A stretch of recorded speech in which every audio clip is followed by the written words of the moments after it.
Our next speaker is Samir Kohli. Samir is a system scientist and international best-selling author of The Erring Human.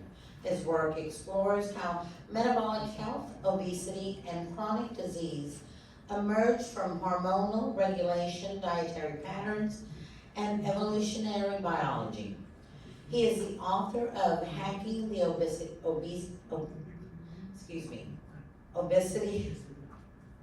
Code, Challenging Conventional Calorie-Centric Thinking, Obesity. Thank you. Ladies and gentlemen, please welcome Samir. Thank you.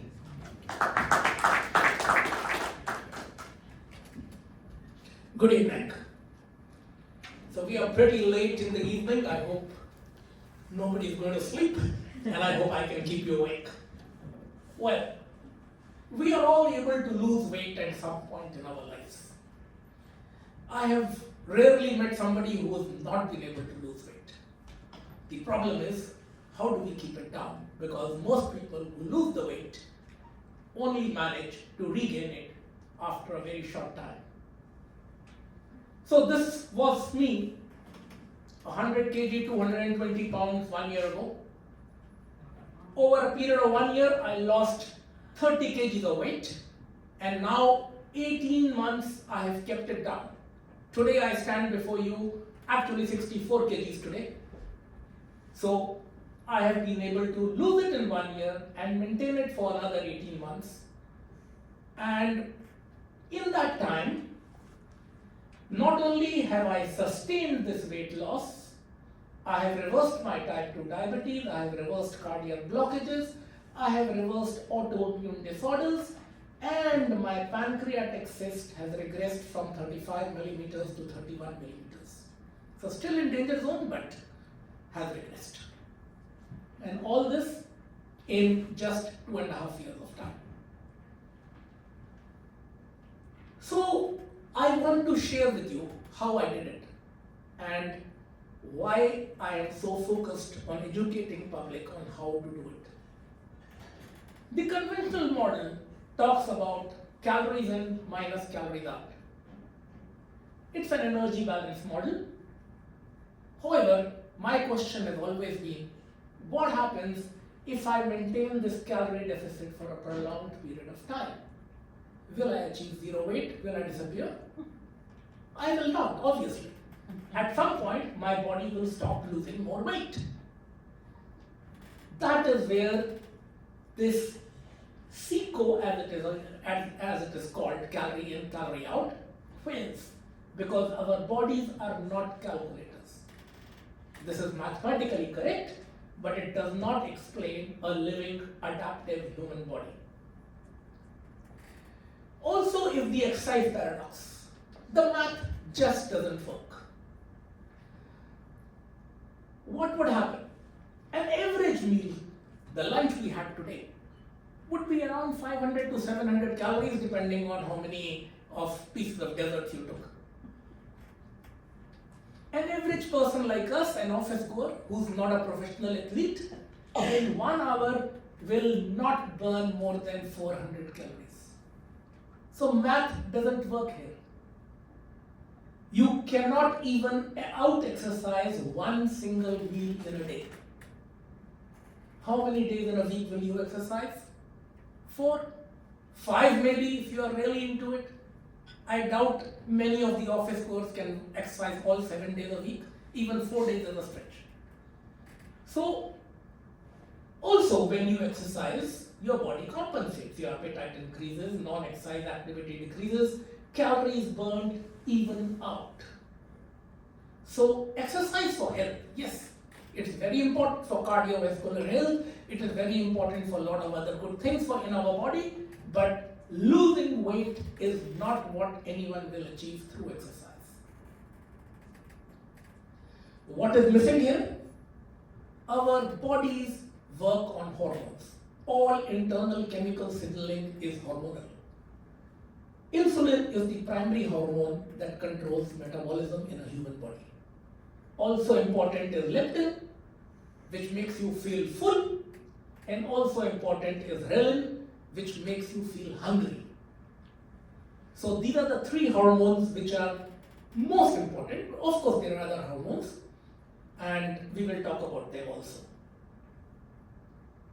There's a continuous feedback loop. We eat some food, our body produces hormones. Hormones decide what we use, how we use that energy, and when we feel hungry, which decides our behavior, which makes us eat again. So that is a metabolic feedback loop. But our bodies are like hybrid cars. Just like a hybrid car can use either gasoline or electricity for energy, our bodies can use glucose or ketones. The problem is, when insulin is high, body is stuck in a glucose burning loop. We do not produce ketones, and we cannot switch to ketone burning as long as insulin remains high. For our body to produce ketones and use ketones, insulin must drop. Therefore, insulin must drop for fat loss to happen. Insulin is a very important hormone, so let's not try to sell that insulin is bad. No, it's not. It is a vital hormone. Lack of insulin is diabetes type 1, which is a potentially mortal disease. However, too much of the good thing is also bad. Insulin is a fat storage hormone. It does not let you access your fat storage as long as it is circulating in your bloodstream. Also, it is a glucose burning. So when body has high insulin, it is stuck in glucose burning mode, and if your glucose becomes low, you get hypoglycemia. Also, insulin suppresses GLP-1, which in turn causes hunger. Now I can take GLP-1 supplements, or I could just drop my insulin, which will elevate my GLP-1. Insulin also stimulates production of leptin, because when we eat, our body produces insulin. When body produces insulin, it also produces leptin, so we stop eating. If insulin is constantly elevated, leptin is constantly elevated, we end up being resistant to both insulin and leptin, and then we don't have the feeling of fullness. We keep eating. Constant hunger is the result of leptin resistance. Very important, testosterone and estrogen, the sex hormones, are fat-based hormones. When insulin is high, both these hormones are trapped in the body fat, and they are not available in the bloodstream. Talk of low libido, talk of erectile dysfunction, talk of polycystic ovarian syndrome, talk of infertility, all because insulin is high. One of the reasons for all of them is high insulin. So whether you are male or female, insulin affects your sexual function. Autophagy. Again, when insulin shows up, autophagy starts. And autophagy is the cellular cleanup process. Without autophagy, there is no cellular cleanup. It is very important to understand insulin and leptin resistance. Consider insulin like a traffic policeman. The job of this traffic policeman is to take the glucose out of the bloodstream and put it into the cell. But when there is too much glucose in the cell, no matter how much the insulin rises, the glucose cannot go out of the blood, because the cell says no more. I am full, I don't need any more, I can't take any more. And that is when we are diagnosed with diabetes. But we needed to diagnose diabetes earlier, when the insulin started rising. So, diagnosis of diabetes is being done too late, in my opinion. We needed to check fasting insulin and diagnose diabetes when we found the insulin high, not when we find the glucose high. It's already too late. Insulin rises, leptin rises, GLP-1 reduces, and we end up being resistant to both insulin and leptin, which is uncontrolled hunger. So you see food in front of you, you can't stop eating, you got to eat whatever is there in front of you, that is leptin resistance. Oops, what happened? Okay. Human biology has evolved over 300,000 years. And for most of these 300,000 years, we had periods of abundance and we had periods of scarcity. We ate whole processed food. We had irregular eating patterns because I didn't have guns, I didn't have bows and arrows. If I wanted to go and hunt something, it was with crude wooden tools or stone tools. There was no way I could have hunted every day. I made a hunt one day in a week, probably one day in a fortnight. I ate my stomach full and then there was no food and I fasted. So biology has evolved to fast and feed. Also, what I ate was whole grains and I had a natural energy pattern. But in the last 100 to 200 years, we have supermarkets, we have refrigerators, we store food and we eat food. We are feasting and feasting and feasting and not fasting, maintaining a constantly elevated energy level, maintaining constantly elevated blood glucose, maintaining constantly elevated insulin, maintaining constantly elevated leptin. And that is the source of majority of chronic diseases today. Our environment has changed rapidly, but our biology has not kept pace at the same speed. If we eat like this for a couple of thousand years more, our biology will adapt to it, but at this time, 100 to 200 years is too small a time period to change 300,000 years of human evolution. So we need to reframe the problem. It is not a failure of willpower. No, I had plenty of willpower and I struggled and struggled and struggled. So I didn't fail because of my willpower. I failed because the education was wrong. I failed because the inputs were wrong. And the inputs need to be what we eat, when we eat, stress and sleep, environment, and the food industry and marketing. So once we fix this, the system solution will work. What did I do? My solution was intermittent fasting. When you do intermittent fasting, firstly, to understand, it is not a diet. It is a timing strategy. It creates high insulin window when we are eating, and it creates a low insulin window when we are fasting, which permits production of ketones through burning of fat and utilizing ketones. I have measured my blood glucose even down to 60 without feeling hypoglycemic because my body switches to ketone burning. So I am no longer dependent on glucose. Earlier I used to feel hypoglycemic even with 85 level of glucose because my body needed a lot of glucose. Today my body does not need glucose, I am adapted to ketones. Understanding intermittent fasting, how did I start? Of course, I started like almost everybody else, 12 hours, 7 o'clock in the night I have my dinner, 7 o'clock in the morning I have my breakfast, I have 12 hours of fasting during the night. Then I went on to 14 hours fasting, and after a couple of weeks, when my body was feeling comfortable with 14 hours, I increased to 16, and then I increased to 18, and it took me more than 3 months to reach 20 hours.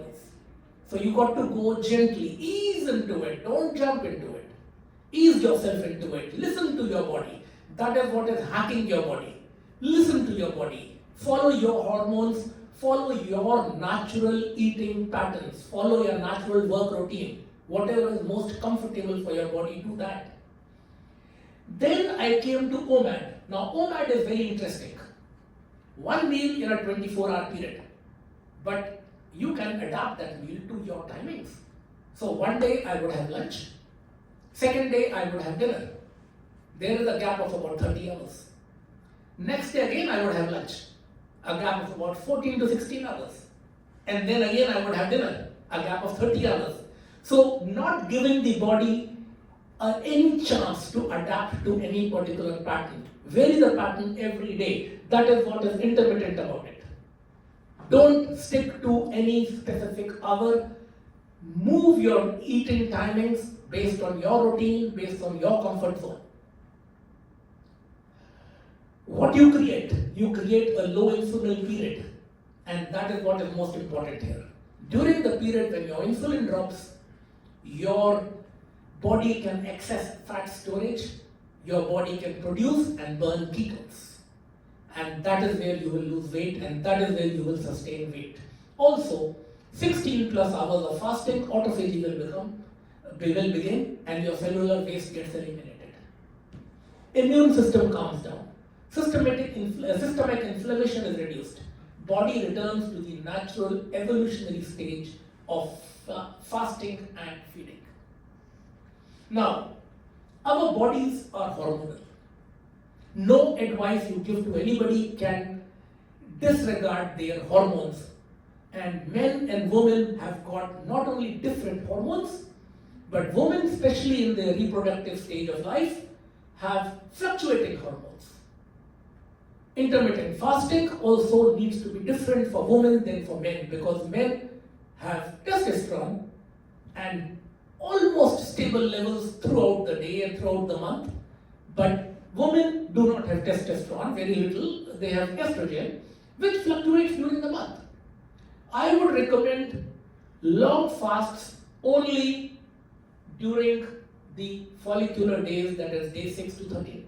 I would not recommend any woman to do a long fast on days other than 6 to 13. In those days, yes, you could go in for as long fast as you want. But on the other days of the month, I would recommend, depending on how you feel about it, how your body responds to it, between 16 to 18 hours of fast. I would definitely not recommend longer than 18 hours of fast during the first 5 days. What happens here? Adjust your fasting and eating window to your natural daily rhythm, work schedule, and personal hunger signals. Reduce your insulin, your GLP-1 will go up, your hunger will reduce, leptin and ghrelin will stabilize, hormones, body becomes more sensitive to insulin and leptin. Now you can sustain weight loss. This is how I have sustained my weight loss. What is the new perspectives? The food pyramid has recently been reversed. We are now focusing on protein, dairy, and healthy fats, with vegetables and fruits, that is a complex carbohydrate, that's secondary, and minimum of whole grains. SICO is a myth. Metabolism adapts to deficits. Processed and refined foods are the culprit. Refined carbs, especially anything made of white flour, is refined carb. Added sugar, vegetable and seed oils. Healthy fats are the path. So focus olive oil, avocado oil for your daily needs. If you want to do high temperature cooking, like frying something, I recommend either coconut oil, butter, or ghee, because these are the oils which are more stable at high temperature. Even olive oil is not stable at high temperatures.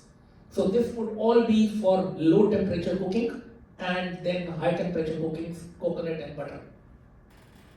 Eliminate from your diet refined carbohydrates, any kind of sugar, even stevia, alcohol, vegetable oils. Vegetable oils are actually worse than sugar because they are full of chemicals, they are highly processed, and they are processed under heat. They lose their bonds. What is the metabolic feedback loop? You can eat unhealthy food and get a hormonal response of blood glucose spike, insulin spike, leptin spike, reduced GLP-1, reduced sex hormones level. This makes you feel hungry and tired. This gives you a strong desire to eat, and you eat again. But you can change it. You can start eating healthy and whole foods. You will get a balanced response, stable blood glucose, reduced leptin levels, reduced insulin levels, high GLP-1, high amounts of sex hormones, insulin and leptin sensitive, no uncontrolled hunger, good hormone levels, and you would generally maintain your bodily function as normal. Have a fasting window 18 plus hours, and when you feed, eat healthy. So, don't fight your body. Don't fight your biology. Work with it. Understand your biology and implement a solution that works with your biology, not against your biology. 300,000 years of evolution, nobody can fight. It will take us another thousands of years before we can adapt to it. And that, ladies and gentlemen, is my message. To summarize, weight regain is not random. It is biologically driven. Body actively regulates energy through feedback loops. Modern dietary patterns disrupt these loops, and restoring metabolic rhythm may improve long-term outcomes. Now, it is clear that people are not failing weight loss strategies. The strategies are failing people. If you like to explore further, my book, Hacking the Obesity Code, is now also available on Amazon. It has reached 40,000 readers in its first 6 months, which shows people are looking for this information. People are actively searching for this information. So, thank you very much, and I look forward to the discussion. You can write to me, WhatsApp or email, and I can send you the copy of this presentation where you will include all the references which I have referred to. So you could probably consider them on reading yourself. Thank you, Dr. Cody. Do we have any questions?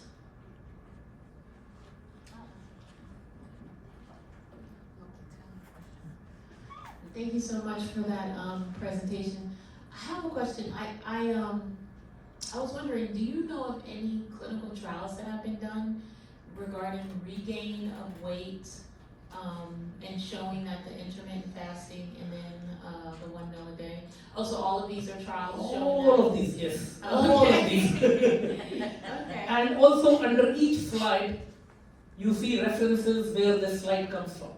Under each slide, at least 3 references have been quoted. Do you know if any of those studies have been used in individuals who are on GLP-1s who Yes, in fact, Dr. Jason Funk has done a lot of work on this, GLP-1 alternatives. And he is actually very strongly anti-GLP-1. So I read a lot of Jason Funk.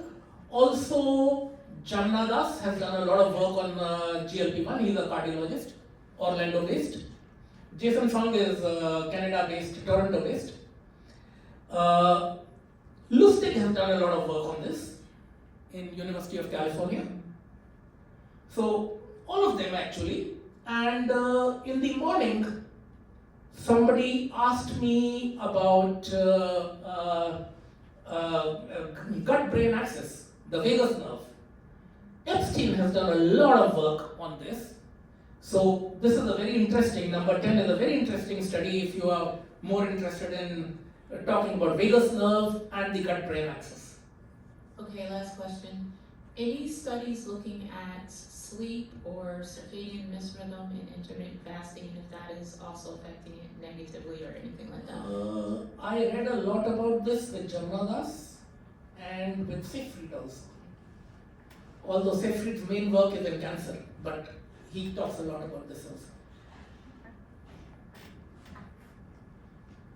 Just a quick question on the image that you had where we're seeing, what we've always been doing, where we want to do healthy eating, and then it comes down to intermittent fasting, and this one. So on the right, totally makes sense. But what happens if we replace the healthy food intake with unhealthy food intake, but we keep the healthy cycle? So what happens to that patient who they're doing the intermittent fasting, they're doing all this, but again, it's still the processed food, because maybe when we were talking earlier with, ability to buy the whole foods, to shop the perimeter, to do that. So for somebody who maybe they feel like they can't afford or they don't have a kitchen and that's what they need to utilize right now, how effective still is the intermittent fasting when it's the unhealthy food intake? I do sometimes eat unhealthy. Sometimes we go for a burger or we go for a pizza. But what I do is I fast for 36 hours after that. So if you can't eat less often. But it really destroys it, because it is not just the carbohydrates, it is also the oils. In restaurants, rarely you will get food that has been cooked in healthy oils. And it is the oil that does more damage than the carbohydrate here. So, Behind me. Well, I admire your determination that you control yourself. Not everybody can do the long-term fasting and continuous fasting for a long period of time. You are a very good example. Do you think there is a room for intervention of therapeutics? intervention of? Intervention. Because the way you go, you may not need any pharmaceutical, right? Yeah. But many people, they still need the intervention of drug therapy. You think that might be a combination, suggest a combination of something doable like 12 hours fasting Yes. plus GLP-1 or something like Yes. that? You think that is doable and would be benefit? First thing I would say is, this is not medical advice as such. So you need to work with your doctor to control your medication. It is very important. What I am telling you is my experience. I am not your doctor. I do not know what else your body is struggling with. So you must work with your doctor, discuss with your doctor that, listen, I would like to try intermittent fasting. Now, what parameters do I need to monitor to know if my medications are doing well or I need to increase or decrease my medication? That is very important. Medical advice you must take from your specific treating doctor, not from the internet, not from anywhere else. Now, as regards medicines, I am not against the pharmaceutical industry. Yes, medicines are required. Not everybody can resolve everything through intermittent fasting. It depends on what specific disease you are dealing with. You could be like me who dealt only with metabolic syndrome. I was lucky in a way. You could be somebody who has a specific organ failure or specific organ defect, in which case you would require medicine. So, it is a decision that your doctor will have to take. Sorry, you were about to ask something now? No, okay. Well, doctor, thank you very much for your presentation. Thank you very much.